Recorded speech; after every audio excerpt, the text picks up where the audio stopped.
Namaste. Welcome to FLO Hyderabad's newest series, Game Changers, in which we will all get to hear the amazing stories of those who dare to dream and tread in the direction of that dream, however difficult the path leading up to it. Our guest today is the lady who laughs, lives, and blooms through flowers. This afternoon, Chairperson Usharani Manne will help us tiptoe through Rekha Reddy's delicate and beautiful world. A gentle reminder to all our viewers in the Zoom room to turn off your video and mute your audio feed for a better viewer experience. This afternoon's conversation will be followed by a live demonstration. So please leave your questions for either of the sessions in the chat box. We will be taking them up post the demonstration. We seem to be experiencing slight bandwidth issues today, but please bear with us for a few minutes. In case that happens, we will be back. I will now request Usharani Manne to light the ceremonial lamp and then take us through our guest's fragrant and successful cultural journey. Usha?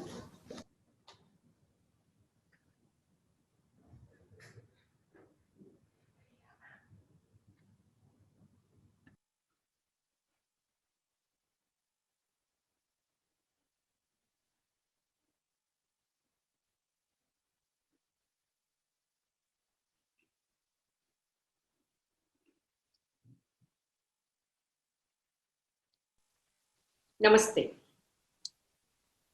and welcome Rekha Reddy, past chairpersons, friends at FLO, and all our viewers. This afternoon marks the beginning of our new series of motivational talks. Game changers.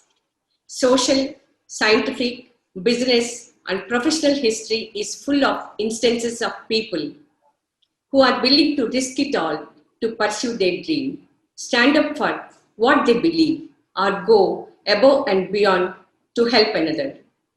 These are the people who dare to swim in the other direction.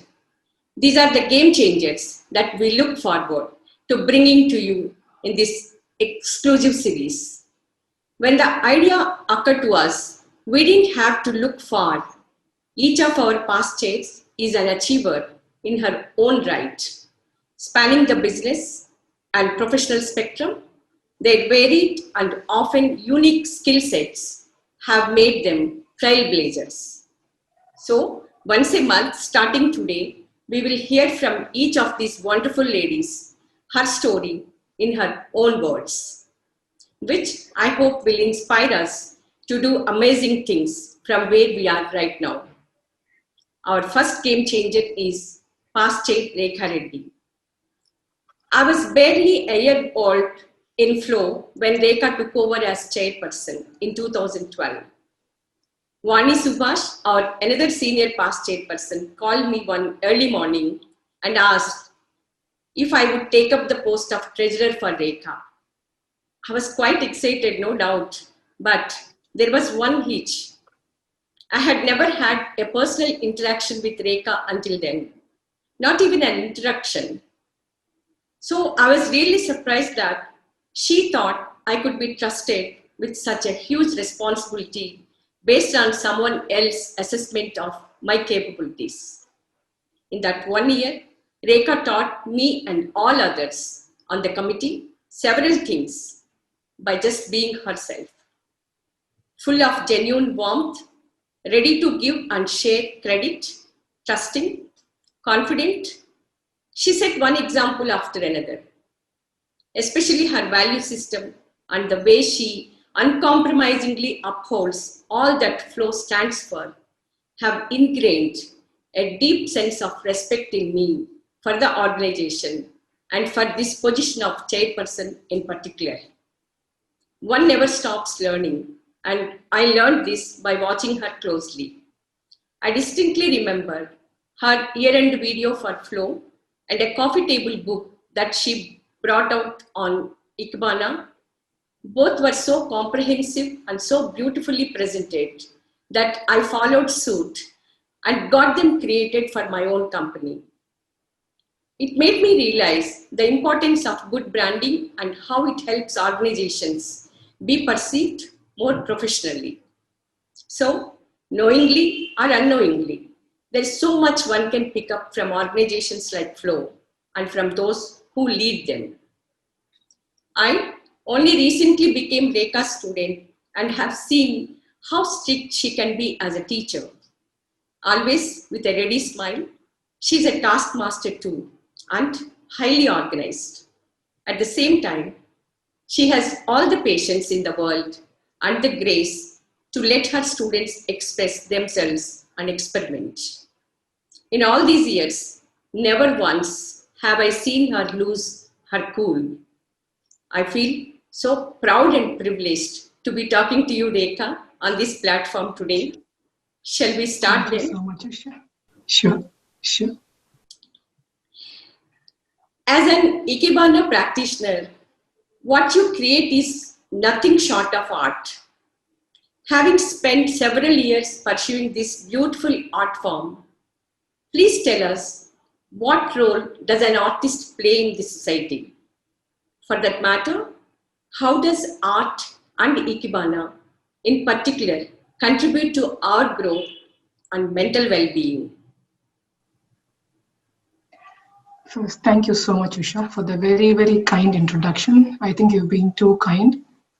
It's just such a pleasure to hear what all you said. I didn't realize I made that much of a difference to you. I am happy, and I still feel I don't deserve that much of praise. But thank you so much for your kind words. Coming to art, when we talk about art, we always associate art with culture. So if you always notice, art and culture go in hand in departments. So art is part of culture, leads to culture. And culture is what defines a population, a whole mass of people, a city or a country. We say some maybe countries or some sects of the population are very cultured. So all this stems from art. And art does not necessarily mean Ikebana or only painting. It can be cooking. It can be anything. We're talking about art as a whole. So it does have a major role to play in society. Because what the artist does also, they create things of beauty, I agree, but they are influenced by things that happen around them. They could be good things, bad things, something to learn from, something they're expressing. Without realizing, those who are visualizing it, I think, get influenced by that. So the artist has in their hands to positively influence so many people. And not only adults, I'm talking even about children. So if you see children also, when you expose them to art in an early age, how it does so well for them.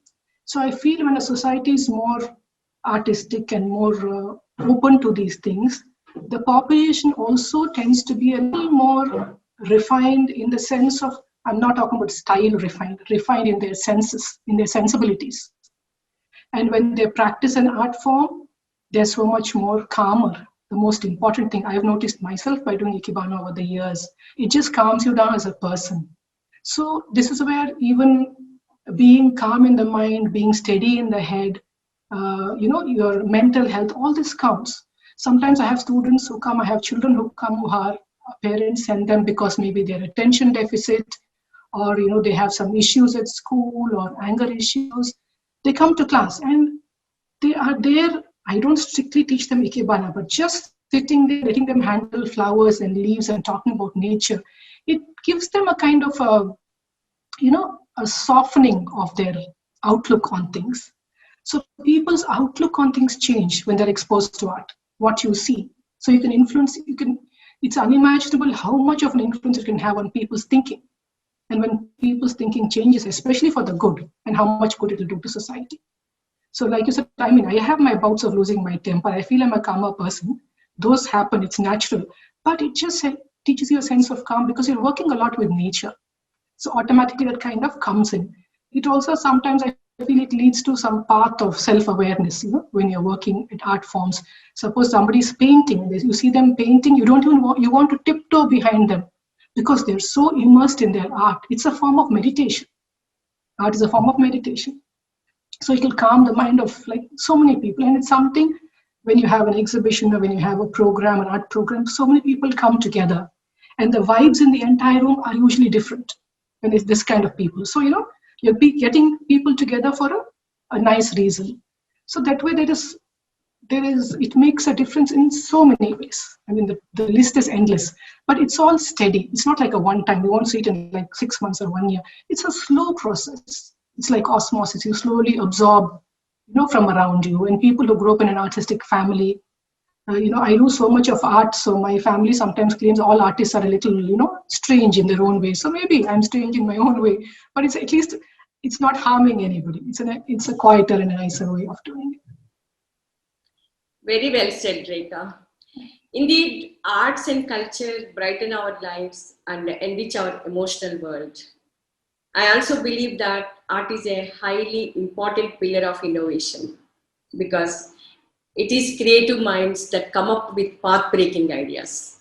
And studies have shown that practicing an art form has a positive impact on people dealing with anxiety, depression, and even physical pain. Yeah. So that brings me to a question that has always nagged me about Ikebana. Most art, be it a sculpture or painting or dance or music, they live on. Not Ikebana though, in the sense that the life of the arrangement is really short. How does that make a practitioner feel? What you said is true, Usha. Of course, if you think of a sculpture, metal sculpture will stay probably for centuries, it will stay forever. Ikebana is transient. But here, there's another concept which I thought I had in my slides, actually called Ichigo Ichie. It's being in the moment, okay? Because every moment is fleeting. It never comes back again. So when you talk about leaves and flowers, they're also transient. They're in the plant maybe for a week. The flower may be there for a week, or a branch may be fresh for maybe like 5 days. So when you cut a leaf or a flower or a branch and you arrange it in your container, you treat it with respect, you clean it, talk to it, use it in your arrangement to last almost as long. If it stays on the plant for maybe 6 days, it should stay in your vase for at least 5 days. That's the best. We never waste material. Plants need to be trimmed in a garden.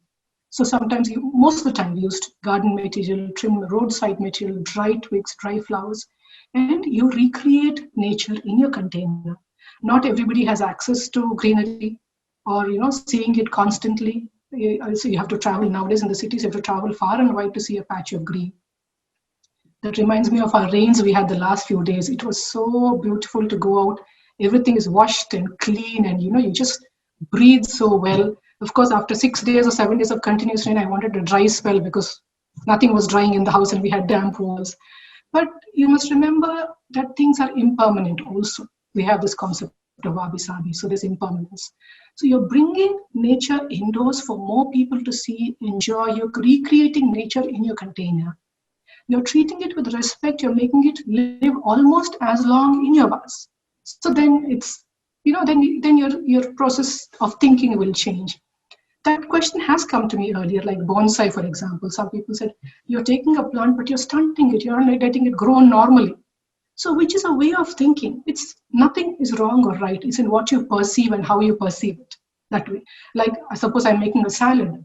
So I'm cutting off the leaves from the plant and I'm making a salad and consuming it. Okay, it's for consumption, but then I've taken them off the plant. It has some use and it has a good use and they'll grow again. So we must always remember, that's a good point, that you must treat nature with respect and try to use things that will need trimming, which are overgrown. We encourage the use of dry twigs, dry sticks also, and use them in the container. So it's a different way, and the process of creating the flower arrangement also gives you a lot of calm. It becomes a meditative process. So all these are advantages of doing it, even though it's transient and impermanent. We also realize life is like that, it's impermanent. And we show in the same thing, a fresh leaf, we show a dry leaf to show the cycle of life. So you must cut me off at a point, otherwise I'll keep on and on and on now. So that's a little brief of what I think about doing the arrangements. I hope that answers your question, Usha. Yeah, I'm really very grateful to you, Rekha, for accepting me as your student. Practicing next to you has really made me realize that the joy is in the moment. The joy is the time that we spend creating a piece of art. This is such a valuable lesson in detachment for all of us. Thank you, Usha. Yeah. And thank you so much. My next question to you is, we all know that you are a first master of the Ohara School of Ikebana. What we don't know is what made you to take up this particular art in spite of having a master's degree in food and nutrition and 2 gold medals too. Yes, this question actually has 2 answers. One is a polite answer and one is the actual truth. So which one do you want? I want actual. Okay, done. I'll give you the actual truth. This is censored only between those who are watching. No, no, it's not that bad, but there is a bit of something behind it. So, see, I did my master's in nutrition, and growing up in a doctor's family, father automatically thought, okay, another doctor in the family. That was it. But my sister was studying to be a doctor already, and then so I said, okay, that's enough. And I joined College of Home Science because a whole bunch of girls were joining in. So I joined, and it was just fun. What I was going to do later in life was all secondary. I never thought about it at that point of time. So it was so good. And then I did my master's in nutrition. I was enjoying that, and I thought I must, do something in that field. Simultaneously, I was watching my mother do Ikebana since I was a baby. So they had gone in 1959. My mother and father was born because my father was training in pediatrics sometime in the US and Canada. So they stopped in Japan. She fell in love with Ikebana. She's been doing Ikebana. So I have photographs of me when I was about 6 months old, sitting next to an arrangement. But at that point, I believe I was pulling them all apart. Only now I'm putting them back together. So it's kind of, I've been seeing it almost every single day of my life growing up. So I probably absorbed it without realizing it, because I was busy only with the study part of it and, that part of it. So then from a doctor, then I thought I'll become a nutritionist. I wanted to go to FAO in Rome and present papers on malnourishment. I had all this thing on. I had my PhD seat. In between, I would love to read all these mystery novels set in the Cold War time and spies and, the spy movies, and Georgette Heyer were romantic spies. I thought maybe I should become a spy for India and then help India in some way. All kinds of things. Eventually, it came down to doing my nutrition. I was presenting papers. I'd applied to do my master's in the US, and I was about 20 or 21, and suddenly my father passed away very early. Then life, the game changes. The whole game changes in life. Then you realize you have actually nothing in your control. Till then, everything seemed to be going fine, and then you realize nothing is in your control. So things took a different path. Better or worse, it depends on how you view it, but it was just different. Then the process and the will to make it a good path was in my hands. So it took a while. It was a very difficult route because it was something so new and not planned. It was difficult. But you either would have to let the muddy road pull you down into the mud, or you come up and take a firmer path, which luckily, when I had the courage to, and with the support, family support and God, it came on to a better path. So I had to get married. The Indian tradition, if your father passes away within a year, you have to get the daughter married, you get married. Families are different. They have different, values, different things. So you adjust to a family. I had a baby immediately. All this happened. And my PhD seat, which I had, didn't really come about because it was difficult to leave a child and go home. I started doing Ikebana a little bit at home for entertaining myself. And I told my mother, can you teach me some Ikebana? So she said, I'll teach you, but you go to a teacher. It's always better. And I went to my teacher, Mrs. Meena Narayan. I used to go once a week, twice a week and start learning. I realized I liked it. And I seemed to have had an aptitude or a flair for it. I just enjoyed it. It was so calming. It took away all the stress if I had any, that I couldn't do my PhD, or I didn't have this, or I couldn't go out, nothing. Because it was so calming. It was like an hour of meditation where everything else you can handle the day better. And as it got on the next level, I started teaching, started enjoying it so much. I still used to go for Ikebana for nutrition conferences, and my professors would look at me and say, you're teaching flower arrangement? Why would anybody normal do flower arrangement? They just won't understand, You had your Goldmans, I had my papers, I had my PhD seat, but life has different things in store. So you can be a game changer, or if the game changes, you make best use of that game. So that's, I think, sometimes to class, I have young girls come in and they're newly married, or they have issues and they're so upset, and this is the only place they can let off steam. They're going to tell me about either the family or friends or work stress. So you're at a phase where you can advise them and tell them we all go through these things, but how you come out of it is more important, and how you should be resilient. So it really happened in a very strange way, but I'm glad it happened. It's so strange. I used to dream of presenting papers in Rome at the Food and Agriculture Organization. I had my papers set in different countries, do this. I had all these grandiose plans. That didn't happen, but the same thing is happening with Ikebana, and even more. Invites from other places, other countries. Can you show Ikebana? Can you do it? It just happened. It's just, sometimes it's luck also. But how sometimes you will something to happen, it will happen maybe in a different way. It might be a struggle. It might not happen in a year. It might take 10 years. But it happened. Very strange, from nutrition to that. So for years, I used to, write articles on nutrition to keep in touch. So not that I practice any nutrition. I eat anything sweet, which I'm not supposed to. But so that's how the journey happened. So finally, marriage gave us a master. Sort of, yes. I think that did it. Otherwise, I would have been teaching nutrition somewhere. And of course, your deep love for nature. Your choice must have seemed off the mainstream for many, but it is great that to know that your family encouraged your pursuit, Rekha. Thank you, Usha. And I know being with nature also, We used to always go for drives, and when we traveled in every holiday, my father used to drive us in the car to all the villages in Andhra. So wherever we went drive, so you stop 1,000 picnics sitting under tamarind trees. You just grow up that way. So I think all those help. Yeah. And of course, it is there in your DNA also, because your mother. Yeah. On a lighter note, what is your most favorite arrangement so far and why? Arrangements, that is difficult because every day I create one that becomes my favorite. Because you're just creating, sometimes you start with something, I don't even know where it's going to end sometimes, it goes on. So the principles of art take over: depth, rhythm, harmony, something dry, something fresh. So there have been many favorites, but maybe as a theme, as a whole, some time ago I had done one with books, Ikebana and books, that I liked one or two variants, and Gone with the Wind, and we had some wind-blown branches, and that came out well. And not recently, a couple of years ago, during Navaratri time, I had done the 9 arrangements depicting the 9 days, large arrangements, and we had a group of young girls singing bhajans or the song of the day simultaneously as the arrangement was going on. And I don't know what it was, divine intervention or whatever, but I was very satisfied, and I felt it came out well, with the music there and the arrangement depicting one day of the festival. So I think that was one of the good ones. Yeah. That was amazing, Rekha. I was there on that day.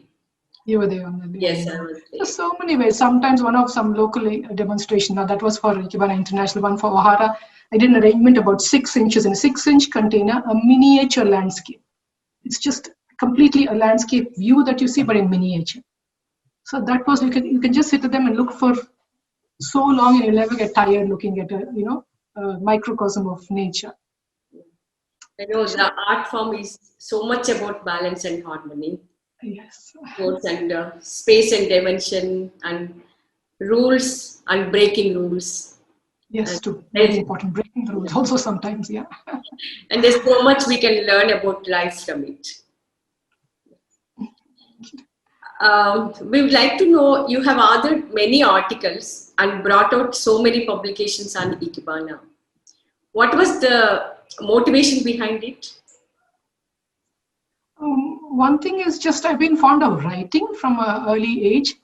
Voracious family of voracious readers, something from my grandfather and everybody, parents, a lot of people who read in the entire extended family. In fact, when I was young, I used to read, and at one point when I was 14 or 15, Mills and Bones took over. And my grandfather was most disgusted, he'd treat me like a little worm. He says, we have such beautiful texts in Telugu, or what we have, our texts. Then you have English texts, like you have The Rise and Fall of the Roman Empire, Charles Dickens. Why do you read this trash instead? And at that point of time, that trash was most interesting for me. Maybe not now, but it was then. So, but the reading habit was there, and I occasionally I used to write also. So after I got married, I told you I had a lot of free time. I wasn't working or studying. At that point, I started writing just to keep myself occupied. And I used to choose just, magazines, take the editorial column of different magazines and write an article and shoot it off to them saying, this is an article I wrote. If you'd like to publish it, you're welcome. So slowly they started taking articles of nutrition, gardening, nature, Ikebana. So that got my interest. Slowly, when I did my first book with Ikebana and paintings, and it turned out well, and it was an exhibition and then a book, and it got such good response. Following that, I decided to have a whole group. I edited one for the Ikebana International Chapter and later a diary. And I thought, when you put people in together, I realized it's nice because it's giving the same excitement to so many more people. They're all part of the book. Like the last book we had with Ikebana and Saris, there are 55 of us. Actually, there are 55 authors. Everybody has equal say in the book. They learn so much about the books, about photography, about culture. So each of the books, we take one aspect of Indian culture and combine it with Ikebana. So that way you're also showcasing your culture, you're showing Japanese culture, you're integrating cultures, you're creating an understanding of each other's cultures, which is so necessary in today's world. So people learn from it. They learn about flowers, they learn about local flowers, about flower arrangement from Japan. They learn about our saris. So it's such a nice thing to do, and more people can be involved, more people learn, and you're spreading your culture so much more. You're ambassadors of our country and our culture also. So it just gives a good feeling. In fact, we're working on another book too, which is delayed a few months, but this time it will be with Ikebana with Indian recipes. So there's no ideas will just keep pouring out. So we just have to take it slow and steady. So it's been nice to spread the chance for everyone to be in it. Actually, when artists share their space without hesitation, I think that's where their true success lies, Rekha. And thank you for giving me, so many of us, the opportunity to feature in your books. It is such an encouraging and selfless gesture on your part. Believe me, not many can be accommodating as you, especially artists. So I think when you see the book, it's fun. When you think of the end product, the artist also will do it. It's changing now. Yeah, my next question to you is, I know you have traveled widely across the world, both for your work and otherwise too. Can you recount a few interesting experiences and also name a global artist you are really impressed with and why? Yeah, with travel, yes, it's been very interesting. Could be from any field. Okay, done. Any field, okay. But I'll do Ikebana field and I'll think of other fields. Okay. So travel has been interesting. I love traveling, of course. Most of us love traveling. But traveling with Ikebana has been extremely interesting because you meet people from different countries, different cultures, different religions, all brought together with this common love for nature and for the Japanese art of Ikebana. So in some of the places where I've gone, it's been a lovely experience. Like, for example, I think when I went to Kamakura to do about 3 or 4 years ago, the Japan Kamakura chapter invited me to do a demonstration for them. And it was set 1.5 years before. Japanese are very correct. They work very neatly on time. Planned 1.5 years ago, place booked, tickets. The whole thing is done exactly 10 days before I was supposed to leave for Japan. I had a frozen shoulder. I could not move my right hand even a millimeter. Things happened. So, and I didn't want to cancel. I took steroid injections and I went in a cast. And I called them and I told them we missed a flight in between. Anyway, we reached there. And they did everything for me. I was there. The first time I did everything in a sling, completely with my left hand, with them telling me, cut this, clean that. They were so helpful. And then, of course, only the day I was demonstrating, I removed that thing. And with painkiller, managed to do the whole thing. And it was in a beautiful temple, nice, called the Engakuji temple. I think that experience of doing it in a Zen Buddhist temple with the Buddha behind was one of the best experiences I've had. It was such a beautiful feel. The temple was so good. It's just sheer luck and grace that you get the opportunity to do something like that it happened. And they have events in different places, but this time it was in that temple. So like that was a good experience. And once in Belgium, one of the invitations for the O'Hara chapters, some 25th anniversary, they invited me. From the airport, from here, I took a flight to Bombay, then change flights, go to Brussels. From the airport, straight to the florist shop. So you go to the florist shop, and there it's about, say, -2 degrees. And I'm coming from a hot India like this, and I'm picking flowers to choose, and no sleep, of course, but that's how you work. And my teeth are chattering. They were just making a noise like that. So this lady, my hostess, kept running to the car and bringing whatever clothes she had in the car. Jacket, stole, shawl, sweater, and kept covering them on me because I needed to do the demo next day. So we went there, and the next day I get ready. I wear my sari demos always, especially out of India. And I came down, and my hostess and the assistant, the other lady, came, and she just saw me. She looked at my midriff and my back, and she said, "Oh, you are naked." I said, "Well, this is not called naked in India. This is clothes, but you just have a little bit of the midriff." See, culturally, it was so different. And half the time she was looking at my dress and the sari, even though people you think are more exposed, they don't do it. But it was so surprising. So everywhere you go, you're also spreading a part of your culture. So, that was a nice incident. And it was a beautiful bed and breakfast place. We did the arrangement, went out for dinner. We came back and both of us walked into the hostess's room. It's a bed and breakfast with 5 small rooms, a 150-year-old place. We walk into the room and there's a young gentleman lying down on the bed. So, this was and we're just looking at him speechless. because a bed and breakfast, the hostess just leaves a note. Yours is room number so and so, and you just go choose your room. And this gentleman just came into that room. He thought that was his room, and he was lying down there. And then in front of him, we both were rolling over laughing because it was so hilly. He looked so shocked, and we looked so shocked. Silly experiences sometimes, but all kinds of, some silly, some fun. I mean, there have been millions of them. New Zealand, one demonstration.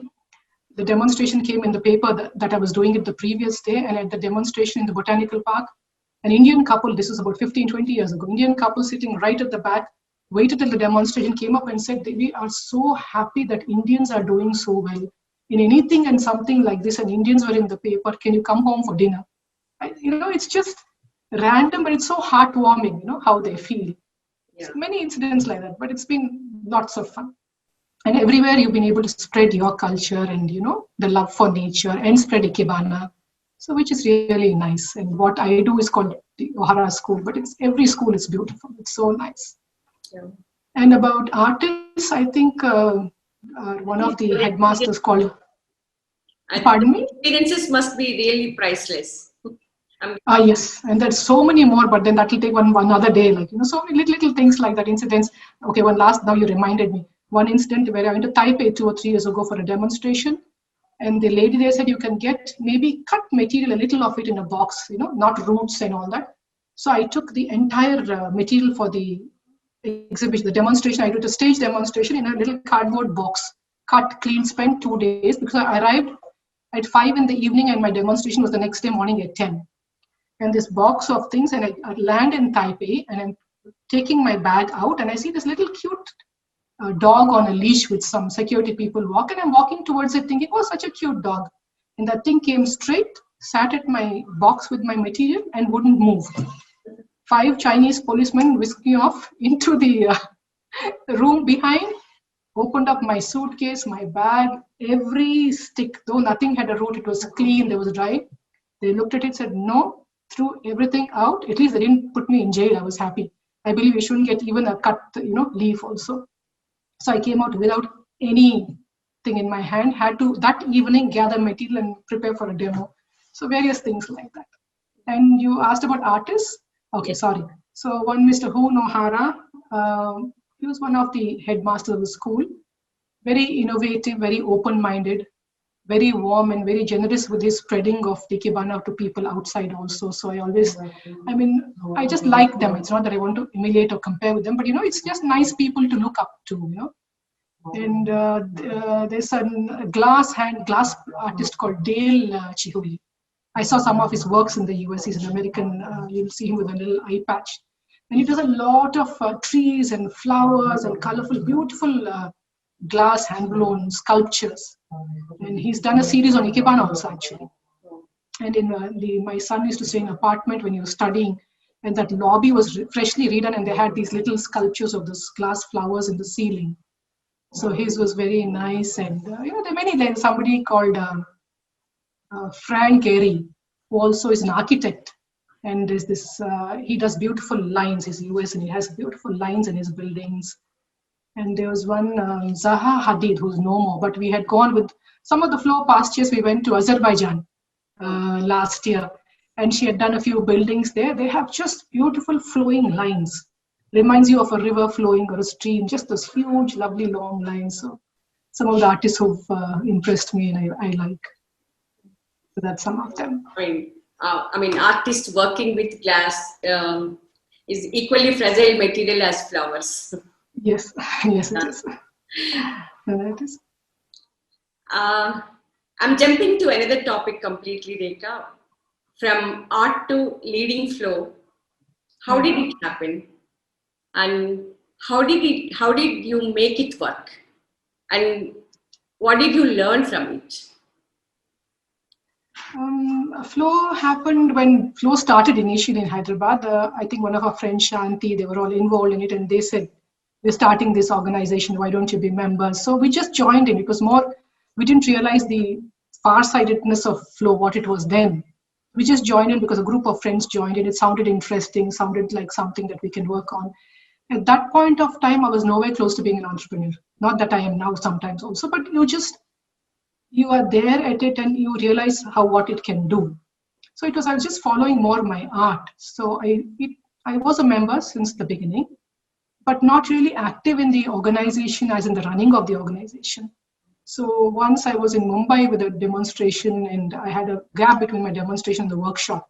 So I was sitting and waiting for the workshop to start and my phone, I just checked my phone, there were some calls from a couple of friends in Hyderabad. So I just called back and they said, we're all talking about FLO and we were thinking in the next couple of years, we want to have you as a chairperson. That means you get on the committee, you be vice chairperson, you get on. So that was very, very surprising.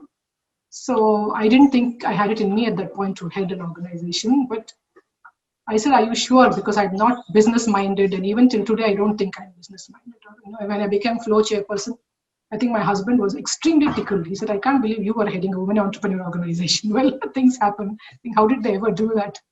So they asked me and I was hesitant and I said, I don't know what it'll involve, how much time. They said, I'm sure you can handle it.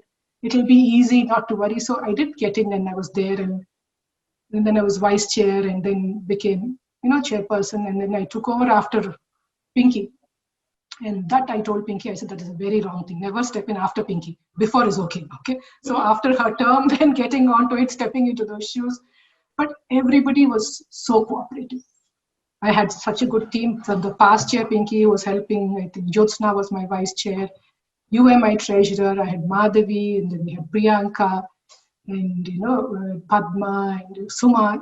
The team was so good. That's what made it easy.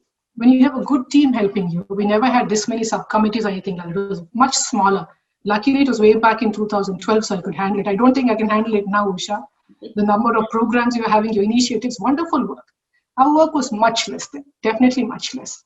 So it seemed easier and such a good team. Needless to say, like accounts, I didn't have to look again, you were there. Program being organized, Priyanka was there, I knew she would take care of everything. I trusted them and they did a great job.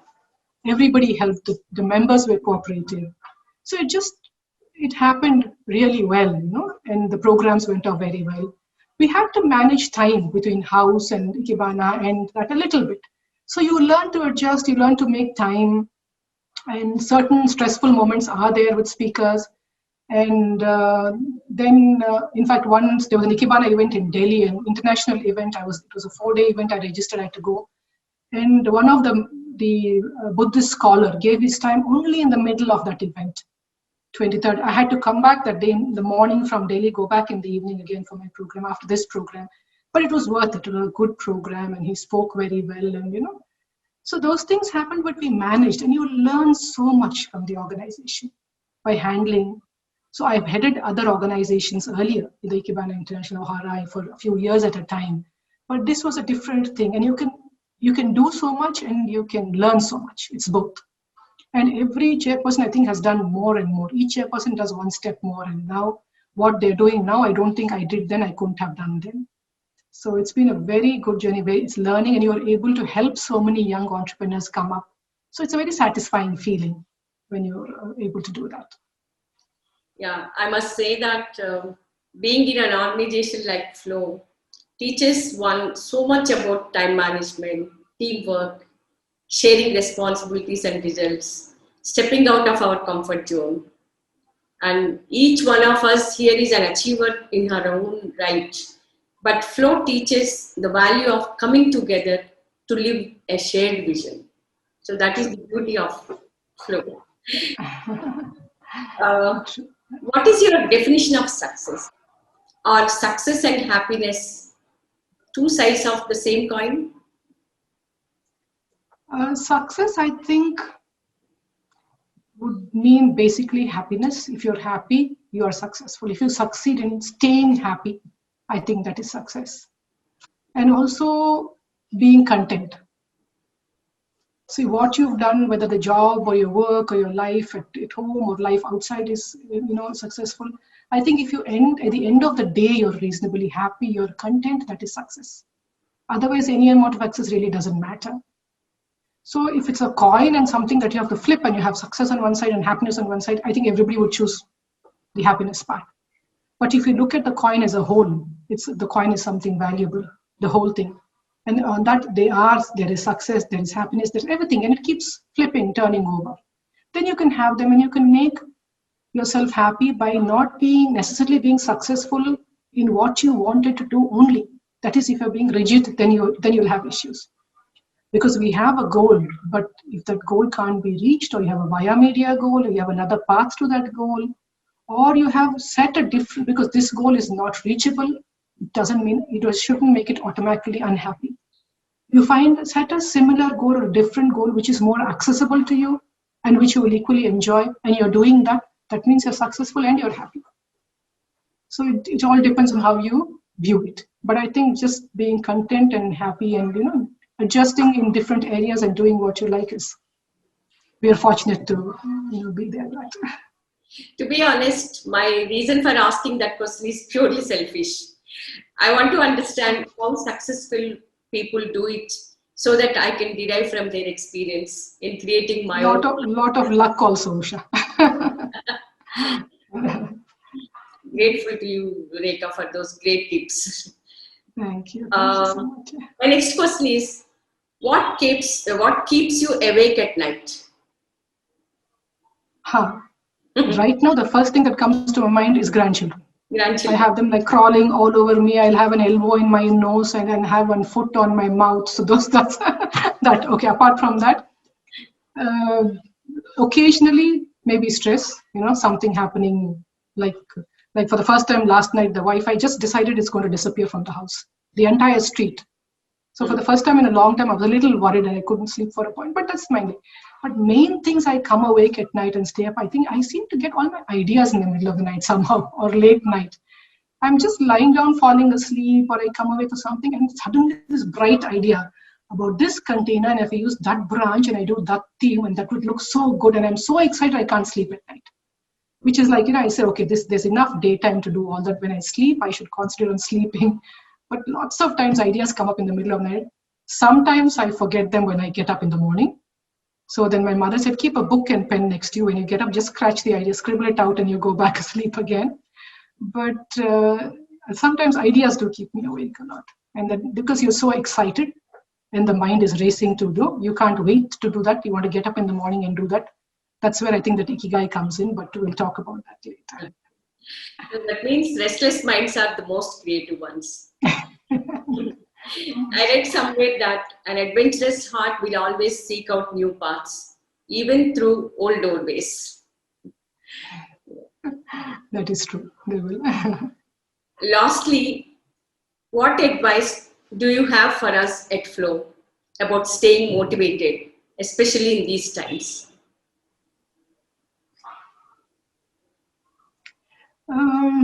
Especially in these times and in general also, I think basically if you remember that our life is our canvas. So you can paint or draw what you want on it and do it. There are many times that the canvas already comes scratched, painted with something which is always there. But you have to choose a different side of the canvas, a different part of the canvas, or move on those lines to make it look pretty. So the same way is even now later, whether it's at work, it's basically at work and at home. So both these, if you do, paint it your own way, that's really nice. And also it's like, you must remember that this time is giving you new avenues. We have a lot of things shut down in lockdown mode. Jobs are difficult. There's a lot of stress. But at the same time, it's opening up avenues. I've never enjoyed online things. I never thought we'll do this online. And I thought that'll be crazy, but I'm thoroughly enjoying being at home. I'm doing even more demonstrations now because people from other cities or countries say, oh, it's online, you don't have to come. You can just sit at home and do it. So, different avenues open up. And I never thought of teaching. Now I'm teaching online. It's so easy. It's not easy to teach art online, but I'm enjoying it thoroughly. It gives us something to do. You have a different avenue. One of the students is from Chennai, and then she doesn't have time to go to a class because she has some very, older people at home who need constant attention. She has been so happy because it's online, and then, she can just take that 45-minute break from her difficult routine and spend time with flowers and nature. It makes you feel so good. See, that's an avenue that opened up. So all of us will find avenues. And, difficult times are there. You must just remember that this too shall pass. You have to constantly motivate yourself. And there's always light at the end of the tunnel and something to look forward to in life always. Yeah, I totally agree, Rekha. Our life is our artwork and our own masterpiece. and we have the power to redo it any number of times. Yes, some have to do it with difficulty, some easier, but then I'm sure we can do it. Yeah. Of course, crises come and go, but what keeps us going is our self-belief. That's what I'm doing it. That's true. That's true. Thank you, Rekha, for that wonderful candid interaction. We couldn't have hoped for a better start to our Game Changer series. Thank you so much. Thank you, Usha. I must thank you. And thank you also for having me here. Yeah. Thank you so much. Your And all the past years too. Yeah, celebration of life itself. And you gave us more than a glimpse of what makes you Rekha Reddy. Thank I you so certainly much. have. And I hope all those watching too will take back something of value today. Thank you so At this much. point, yeah, thank you so much. At this point, I would like to welcome our guest of honor, Mizuho Hayakawa, Director of Japan Information Center and Counselor, PR and Culture, Embassy of Japan in India. I request you to say a few words, Hayakawa-san. Hello, good afternoon, everyone. My name is Mizuho Hayakawa. I hope everybody can hear me. Yes. Yes. Okay, wonderful. Yeah.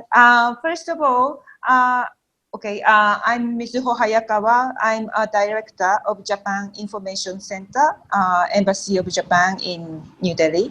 And first of all, I would like to say thank you. I'm so grateful for having me here today, and then I would like to say congratulations for everybody to be part of this event, for holding such interesting and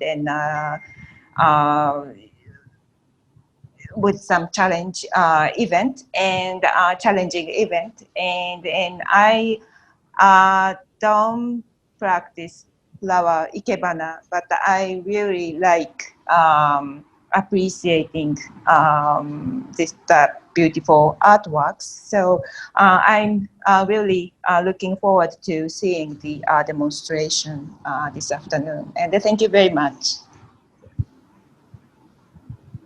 Thank you. It was so grateful of Indo-Japan Friendship Forum for joining hands with us for this event. And now it's time for the live demonstration wherein Rekha will blend the artistic simplicity of Ikebana with the simplistic philosophy of Ikigai for the first time ever for FLO. Thank you, Rekha, and thank you, everyone. Over to Priya now. Thank you, Usha. I will request the IT team to first play the felicitation slides before we move on.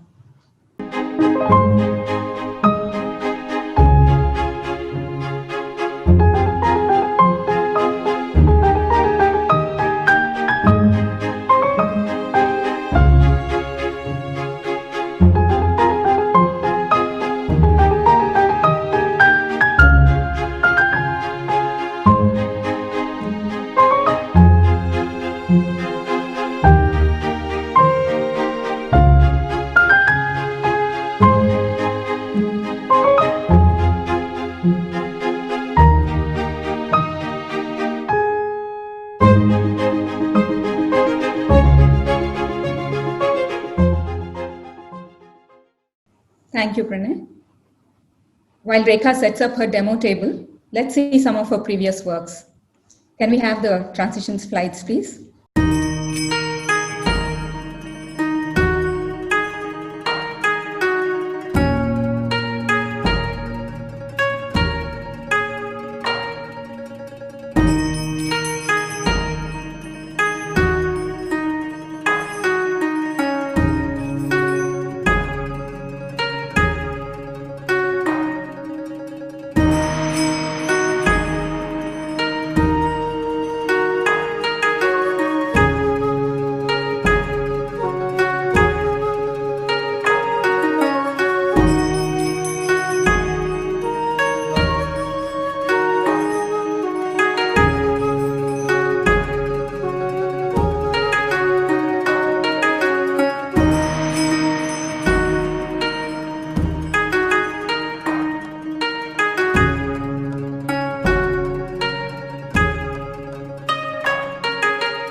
So it's over to you now for the demonstration. Thank you so much. Our Thank IT, you, everybody. our IT team was on standby, so you can ask for your slides and they'll help you. Sure, sure. Okay. Okay. Thank you, everyone, for being here. Before I start, I wanted to tell you a little bit. I'm kind of talking about Ikebana and Ikigai today. So, and I'll be showing you the arrangements in between. Can we have the next slide, please, Pranay? So there's certain Japanese terms and traditions. So what I've heard of, some of them, I'm going to say which are like the eyes. The most important for me here, Ikebana, of course, which is a Japanese traditional art. You have Ikigai, which is a Japanese traditional ideology. It's an ancient ideology. Then you have the Ichigo Ichie, which is a Japanese cultural concept. Ikebana, we make nature live in the vase. You bring nature indoors. Ikigai, Iki also means again to live. Ikigai means to have a purpose in life or a reason to live. It's a very loose translation. And Ichigo Ichie it happens only at one moment at that time. It's a once in a lifetime. All these are loose translations. This is a Japanese cultural concept. So all these, I'm telling you, we have our own concepts in our philosophy, which are also equally interesting. But these have a special reference now because I am doing the Ikebana. So these are the little terms for you to be familiar with, and it's nice when you see them. We have a couple of other terms. Can we have the next slide, please? There's something called wabi-sabi, which is another thing I love. I have a book on wabi-sabi, which is you see beauty in imperfection, in something impermanent, in something that's incomplete. That means you're accepting the transient. Life moves on, everything changes. Things that are born will eventually end. So it's also a sense of Japanese traditional aesthetics. When we talk about Kaizen, that is also something that is changing, where you change for the better. It's a Japanese business philosophy. It talks about continuous improvement, especially in your workplace. It's a process that improves operations, involves all employees in your workplace. In fact, we even had a workshop on only Kaizen management techniques about 7 or 8 years ago. I don't know if you remember, we had a holidays workshop, because the techniques they use are a different way, and they'll help you at your workplace also. So these are the few of these Japanese terms. So what I'm going to show you now, I'll show you the first arrangement, which you had seen next to me. So if you can spotlight on the arrangement now.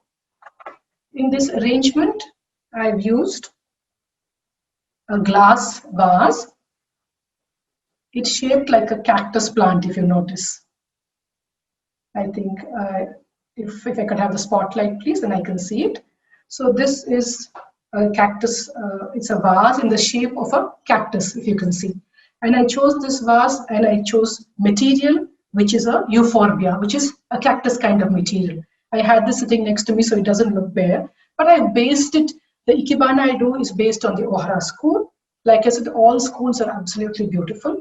I mean, any kind of flower arrangement. We follow the Ohara school in that a little more. And, we have the headquarters again in Tokyo. And this is based on something called a rising form of the Ohara school. So I've used the euphorbia, I've removed a lot of the leaves. So when you see a thorny plant and, you imagine a cactus and you keep them at a distance, but they are as beautiful. And they have even though they're little thorns even have their own beauty. So I've placed 3 stems, always as in accordance to Ikebana lines in different heights and angles. I have like a subject area, I have an object area, and I have fillers. So a cactus material going with a cactus kind of a vase, you can match them. Now, along with this is also a kind of a succulent variety, which is called the pedilanthes, or we call it the hedge plant, a variegated hedge plant, which I had used, and you just have them very beautifully as fillers. If you see how wonderfully the color is set off because of the white in the leaves. Variegated leaves always have their own beauty. So these are little 2 fillers. Now, because I was talking about the different concepts, I was talking about wabi-sabi. I have a dry bamboo leaf here, which just fell off the bamboo tree, and I just picked it up. I have a couple of dry leaves. So wabi-sabi, this is not, you can't call it beautiful, but it has beautiful lines. It depends on how you view it. So I can use this as part of my fillers instead of the fresh leaf. Just to show you how we do the effect of a wabi-sabi effect, maybe I just have a filler at the back, just showing off a little bit of brown. I have another filler here, let's say a bamboo dry leaf, and I can have it out on one side, coming out like that. So you can put in dry leaves because you're showing off the beauty of material which is impermanent, drying. Even sometimes they have strange twists and turns, and you think they're not suitable for any arrangement, but they have a lot of potential. So it's so nice that you see potential in everything. And when you see potential in this, you see potential in other things too. It's not only in Ikebana. It could be in anything in your workforce, workplace, little touch there. So this is bringing out the wabi-sabi element in it and having a rising form arrangement, a cactus-shaped glass vase, and I put the cactus, the euphorbia plant, everything developed, and the element of wabi-sabi in it. Thank you. Moving on to the next slide. Can we have the next slide, please? So now this is, Ikigai. So many of you might have heard of Ikigai. I am no expert in Ikigai. I've just been hearing it, sometimes reading about it. So everything I talk about Ikigai is obviously borrowed from whoever's been researching it. I haven't done research in Ikigai myself, but Ikigai is a Japanese concept. Iki means life and gai means of value or worth or worthwhile. So in the Ikebana part also, Ike or Ikeru is to live. And Hana means flowers. So when you combine Ike and Hana, it turns out as Ikebana. Ikigai is again life or to live, and Gai is of value or worth. So it's making life worthwhile. That is what it is. The term came about in the Heian period, which is almost like 14 or 1500 years ago. What a lot of us know and hear about is this little bestseller, this book. I don't know if many of you have seen it. It's on Ikigai. It's a Japanese secret to a long and happy life. So it's a very popular book. In fact, one of the authors had a program for another FLO chapter here also. So it's very, very interesting. This was written by Hector Garcia and Francesco Nellale, as you see in the last line. But before that, many people have worked and researched that. One of them is Professor Hasegawa, who is actually a clinical psychologist and in a university in Japan. And he wrote some papers as long as 20 years ago. So he has his take on it also.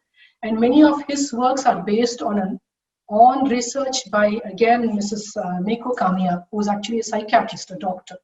And she wrote a book almost in around the 1960s, in 65 or 66. So some of his concepts are from her thing. So they've done, a lot of people have done research in Ikigai. Can we have the next slide, please? So what exactly is Ikigai? Ikigai loosely translates as a reason for being, a purpose in life, a direction to our day, a meaning of life, a reason to live, making life worthwhile. It's all the same terms rehashed. So everybody who's said it is said in different words.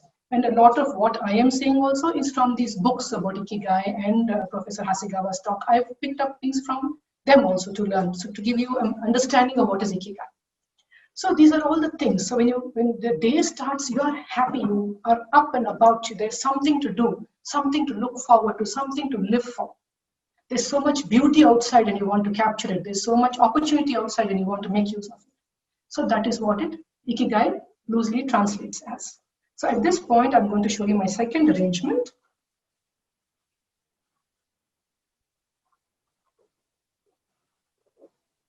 So this arrangement, I'm using there's some canna flowers, and this is lockdown time. I haven't bought any flowers from the florist shop. All the flowers I'm using are homegrown. This particular one is from my friend's garden. And it's her 60th birthday today, and she's given me a present. So I'm just using canna flowers as the canna branches. And normally we always make the last cut underwater so that air bubbles don't go and block the holes. So if this is my leaf, I have one there, and I'm going to put another flower on the other side. Just a little like something like what we call a one row form.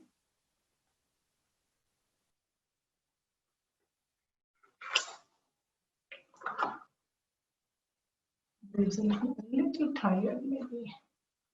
Let's try this one.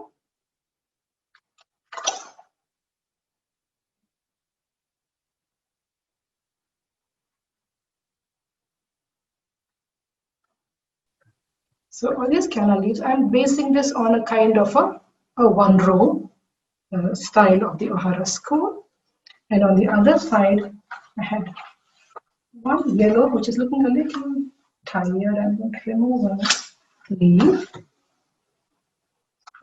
And if the flower is wilting, I can just leave the bud also. It doesn't matter. We can just have the bud showing a tip of a little bit of yellow on one side. And I have to make this shorter because in Ikebana we observe and imitate nature, and no two are made of the same height.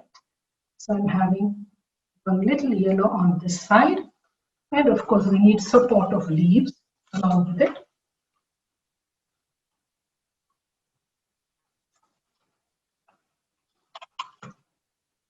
So this one I wanted to say, like when we say this, you need, like I said in the last slide, we have a reason, we have a reason for being or a reason to live.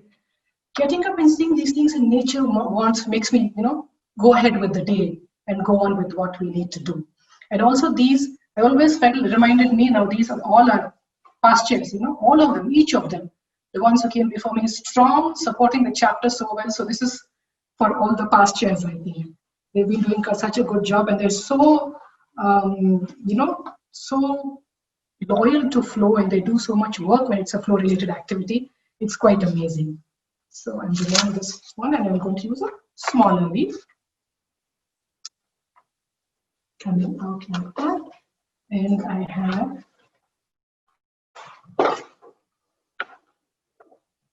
I'm going to put a little greenery at the base.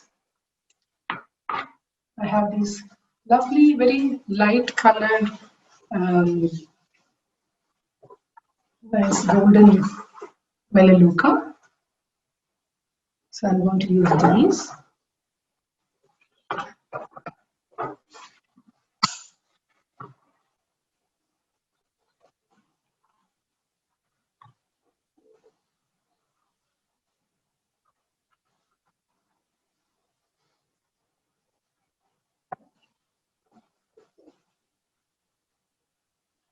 Just a touch there. And the last thing I'm going to keep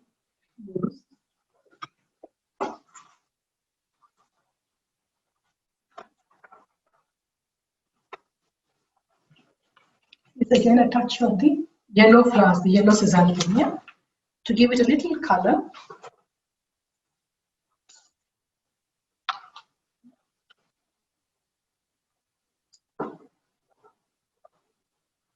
Yellow needs company here, so I'm putting a touch of yellow here. We have another yellow with a beautiful berry. So we show off all these little things in nature. So we have a little berry, then we will show off the berry also.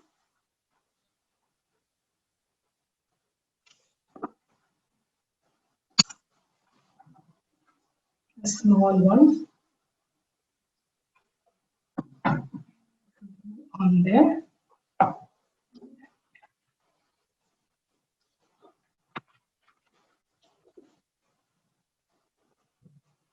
This is simple, very simple one row form arrangement where I have used the canna flowers, some of the golden melaleuca, and a bit of the Caesalpinia, yellow Caesalpinia, to bring out the color. And this is, I think, for all the pastures standing upright, straight, and strong for them. Or I can move aside for you to have a look at what it looks like. So the next slide, please. Can I have the next slide?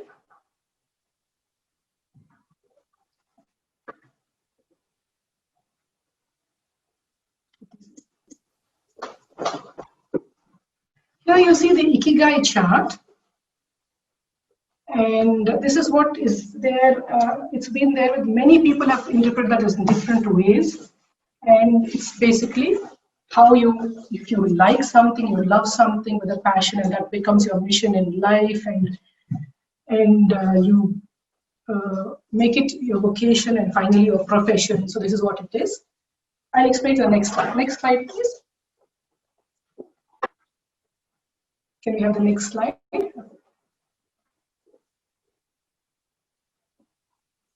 So where and when do you find Ikigai?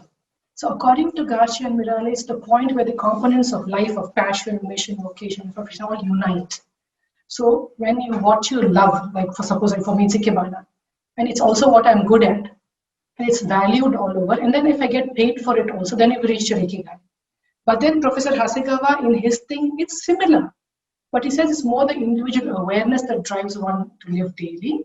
And you live with a sense of moving forward. He was not sure about the getting paid for part of it is not part of the original concept, he says. So the different ways of how they interpret the same thing. So the important thing is living with a sense of moving forward. So at this point, my next arrangement.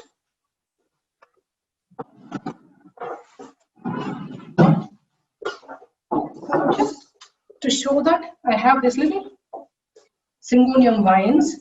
And this is where I'm going to just show you arrangement where material is moving out. Think of it moving forward. So I've just taken from that line and have this as if it is your life moving forward. Then it's based on an inclining form arrangement where that is the subject. So I have a little one more line going along with it as a filler. And I have this very fragrant, it's called the Mysore Malli, which is a bloom in the garden. I love this. It's a very lovely fragrance, and they come out in little bunches like this. I'm going to use this as a little object in the front.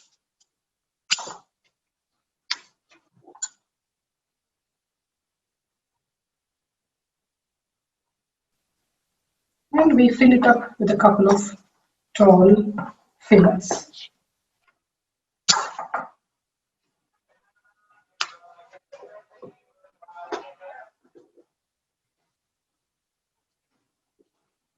So you can have one filler there, and I have a little white, simple arrangement with a sense of moving forward, and the white for something very beautiful, light, and lovely in your head. Sense of white always gives you the sense of being light and beautiful. So this is a small filler here, and this is a very, very simple arrangement with you giving you a sense of moving forward.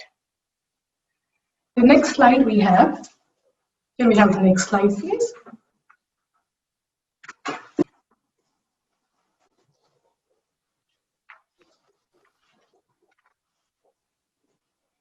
The concept of Ikigai, what can you use it for? So that's something important. The concept of Ikigai, you can use it because that will make you wake up each day and enjoy your day and do whatever you want to do. It also makes you take pleasure in the activities that you do daily. Good for your mental well-being. It also becomes a path to your true self. It gives you constant motivation in life. And also it says longevity, that it lengthens your lifespan. You can use the concept of Ikigai for doing that also. So in this, when you wake up each day, for me, I get up in the morning and you see things in the garden. I just think of it in the morning and I'm jumping out of bed. So I enjoy my daily activity. So this arrangement that I'm going to do now, let me show you the arrangement here. So this arrangement, I have a container here. And like I said, I jumped out of bed in the morning yesterday because I remembered this in the garden. And this is an ornamental banana flower, and it has little baby bananas also here. So I'm going to use this in the container. I'm going to use a pin holder in this because it's very heavy. So just showing off the beauty of this lovely banana flower.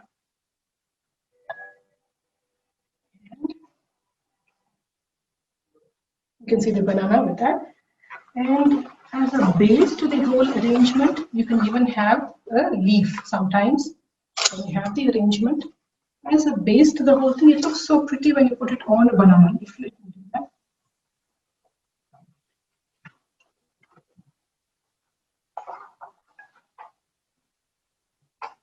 That's a little base. So in this, I'm just going to add some leaves to support the banana stem. It's based on something called the Bunjan style arrangement. And I had these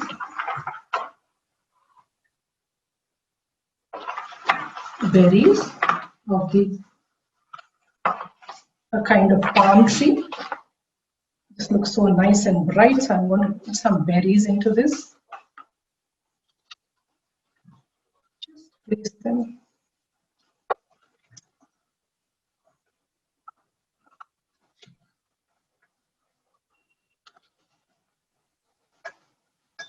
They're kind of heavy, so it'll take a while for it to fit in there. Just a few berries there in that. And the last thing I'm going to add, I have the flower of the aloe vera. So I can put in one more little leaf. Wabi sabi element. It's drying. It's a little bit white, yellow being seen, but it has its own beauty. The lower part is torn, which I removed, but you can use that as a little filler in the area. It gives a beautiful touch of yellow to the arrangement there. And a little of the aloe vera.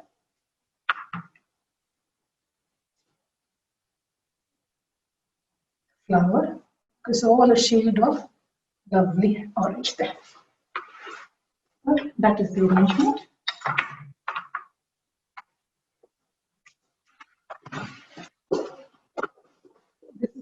Based on a Bunjan style arrangement. And then we have, can we have the next slide please, where I have the last arrangement.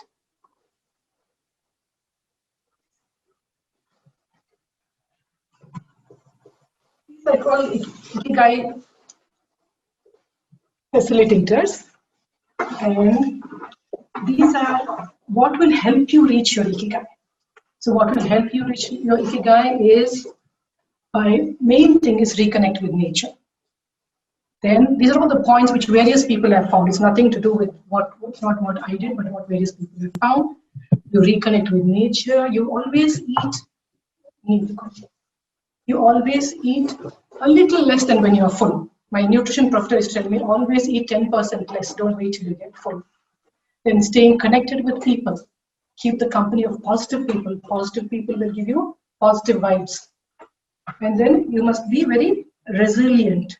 It's nice. It makes life for you easy, apart from the others. So you have to be very resilient.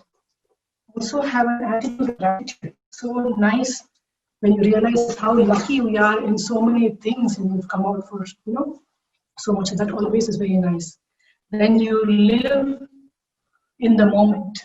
Okay, that's that. We have that live in the moment in all philosophies, not only in Japanese philosophy. Live in the moment. You should move things. You go ahead slow, but you go ahead steady. And very important, what they say is, as you stay active as you get older. It doesn't mean getting older doesn't mean you have to slow down at everything. Stay as active as possible.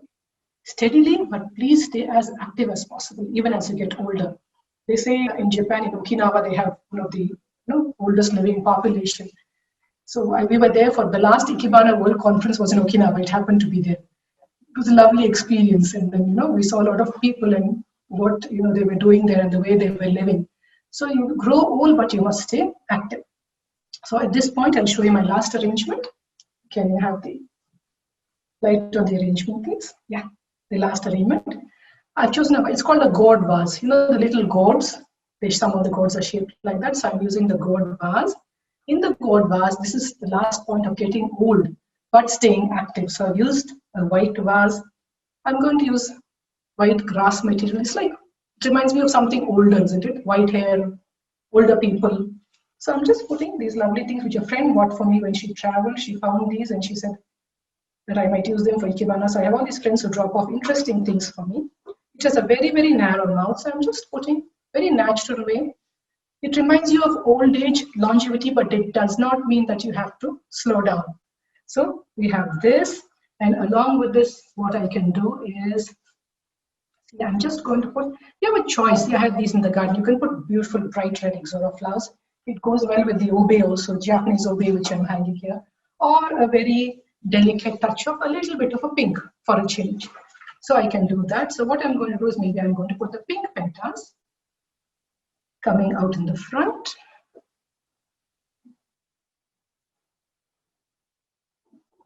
Then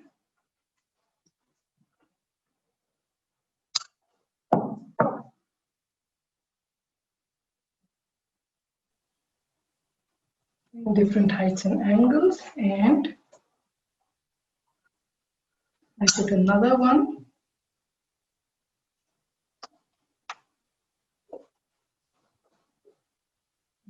Here, or maybe, yeah, I think that looks better. Really low one. The computer is looking like a little mirror for me now. I'm happily looking at what I'm doing there.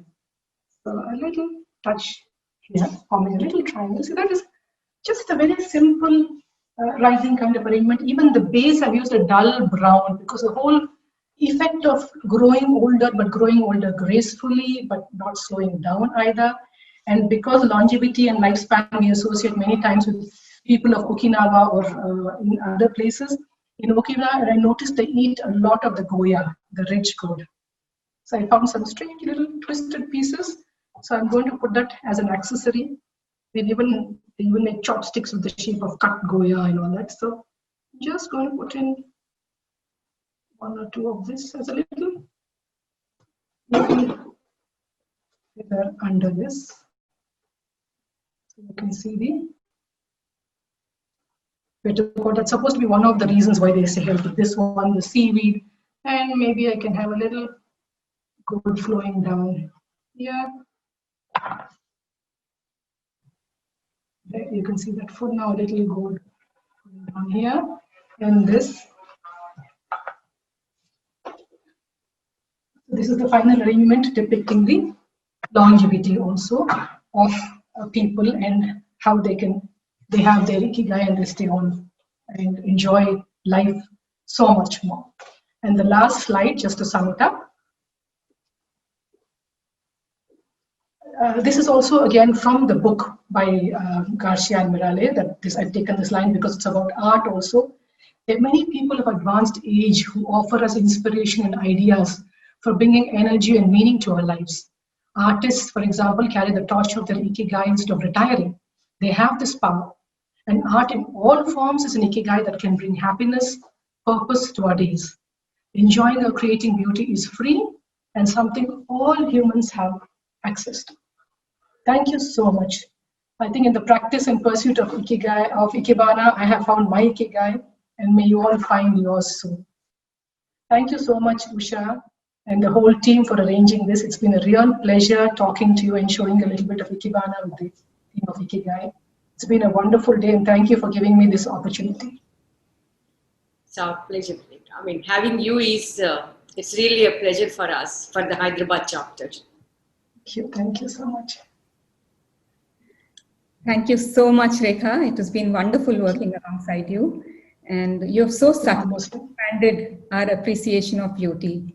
You have made us realize that the whole universe is contained within a single flower, that one small thing can open up our minds to so much more. Thank you so much once again. And Usha, you so artfully revealed that it doesn't take crores of rupees, a successful father, or access to a Mantriji to contribute in a significant way. We can do amazing things from where we are right now. Thanks so much to both of you. Moving on, we have a couple of questions in our chat box. Rekha, I'll just read them out. Sure. Ritu Das is asking, what are you using as base to hold the stems in place? In the tall vase, we don't have anything at all. In the tall vases, they're kind of balanced and support each other. But in the other vases, we have pin holders.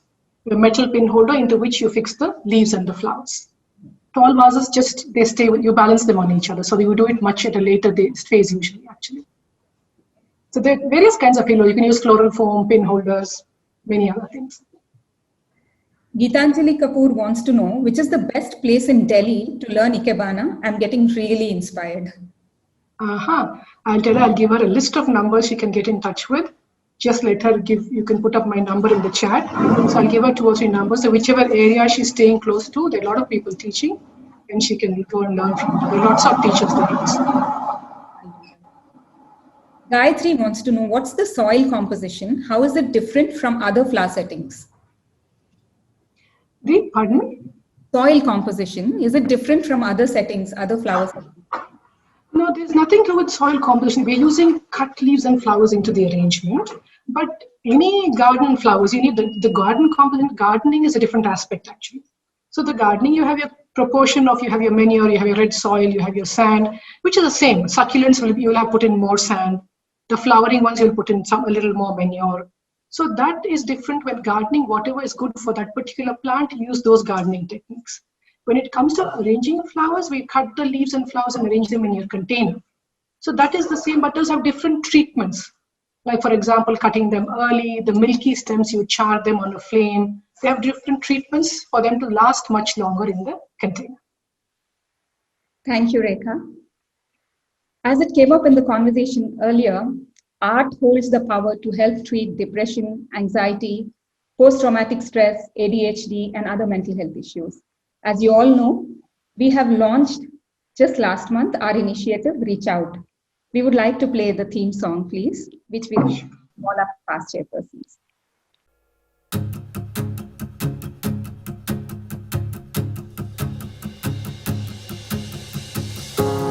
If you're living in a house of stone, hidden in the shadows of gloom, waking up to the alarm of a silent weeping soul, remember to reach out.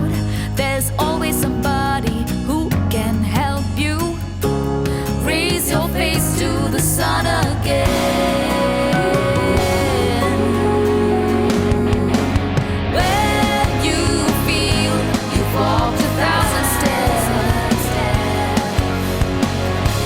Nothing but misery for company, and you can't go on no more. Remember to reach out. There's always somebody who can help you walk in light again. If the song inside you is an endless scream, and your days are filled with lonely nights, remember to reach out. There's always somebody who can help you dance to your breath again. Be a lifeline, become the sun, bloom as a rainbow. Be a soft guiding light, and reach out, and reach out. When you feel you've walked 1,000 steps, with nothing but misery for company, and you can't go on no more. Remember to reach out. There's always somebody who can help you walk in light again.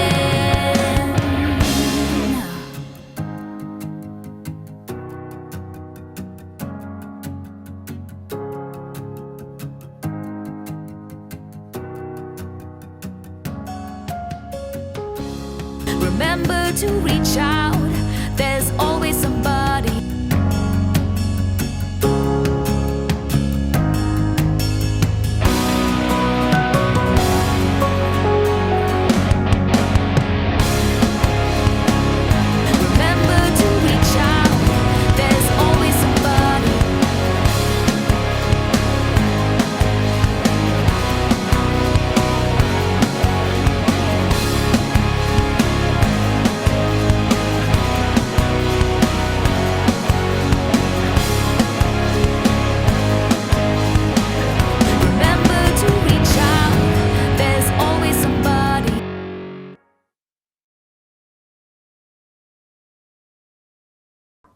Now, I'll hand you over to Uma Chigurupati, our Senior Vice Chairperson, to deliver the vote of thanks.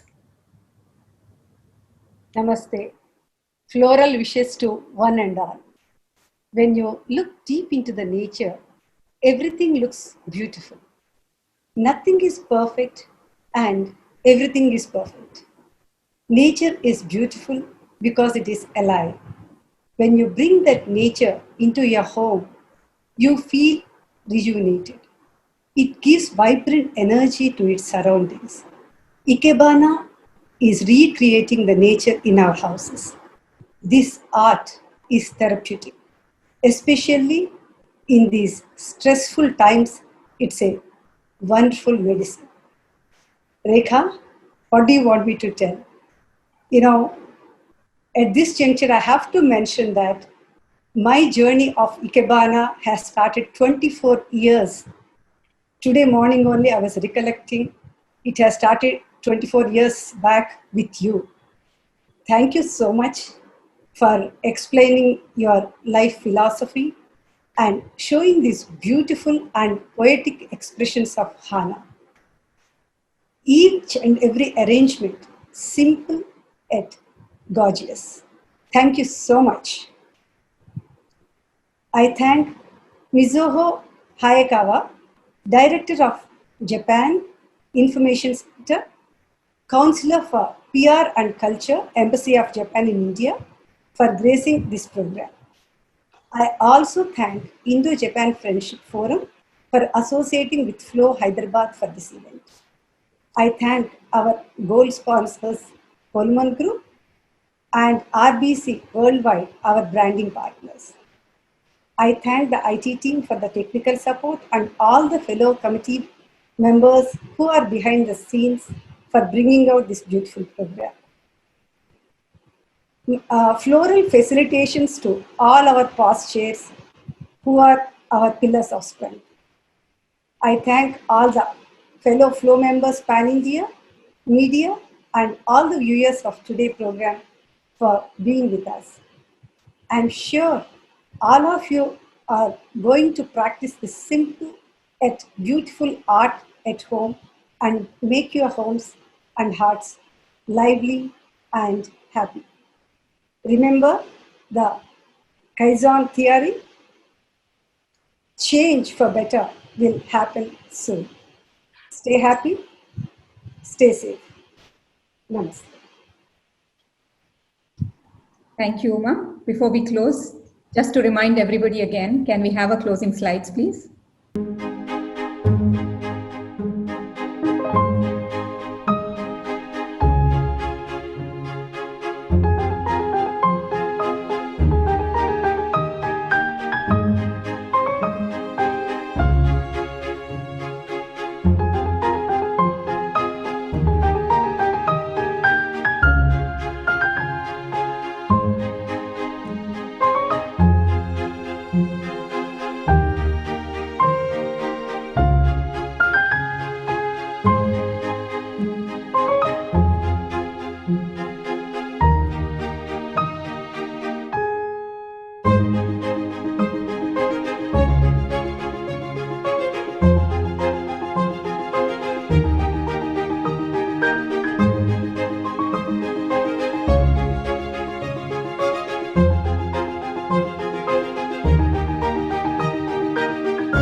As our slides revealed, we have 3 back-to-back events, ladies, on 1st, 4th, and 7th.